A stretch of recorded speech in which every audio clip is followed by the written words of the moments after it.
Moving across to a slightly different offense. It's not often we talk about an offense that's got a rookie quarterback under center as one that could have phenomenal upside. But let's be honest, Tom, this is the greatest landing spot any number one draft pick has ever found himself in. The question is, are there too many mouths to feed in this offense, or do you think they could all produce and this offense could still be elite?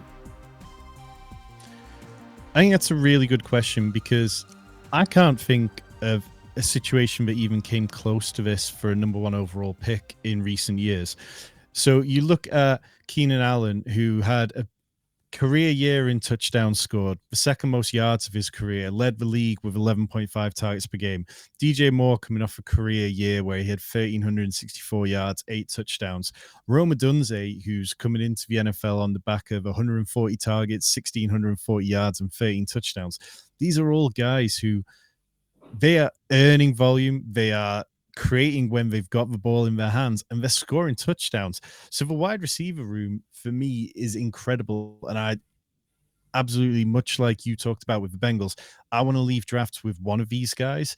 And I quite like everything else that the Bears have done. You know, they brought in new offensive coordinator in Shane Waldron, who's not flawless. I don't think he got the best out of Jackson Smith and Jigba last year, but one thing that he does, though, is he plays fast. His offense is playing fast, which is so important. More plays per game, the more chance for fantasy points. In his 3 seasons in Seattle, they ranked 6th, 7th, 8th in neutral pass rate. They ranked 4th, and 6th in no huddle rate, according to ETR. So that's a massive contrast compared to the Bears, who over those 3 years were the second slowest offense. So there are going to be so many more points on offer. Neither of us likes DeAndre Swift. When it comes to the running game, like, that's the one area where I can't get on board with him at cost.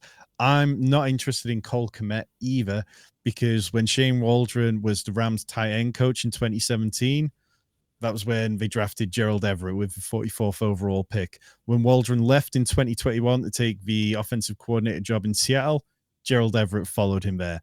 Now, the third job that Shane Waldron's got, oh, look, Gerald Everett's there as well. I don't think Gerald Everett is coming in to sit on the bench. So I think that Cole Kmet is a very risky pick at his price. But zooming back out, looking at this offense as a whole, this could be easily the best offense that the Bears have put out in, what, a couple of decades? Ever. The Bears have never had a 4,000-yard passer. They've never had a quarterback pass for 30 touchdowns. I think it's within the range of outcomes that Caleb Williams becomes the first to do either of those as a rookie. I think that we can talk up the wide receiver trio as much as you like, but I don't think people quite get this. Rome Odunze absolutely deserves to be in the same conversation of Marvin Harrison Jr., of Malik Neighbors. He's probably the wide receiver one on about 10 NFL franchises, and he's going to be the third receiver for the Bears.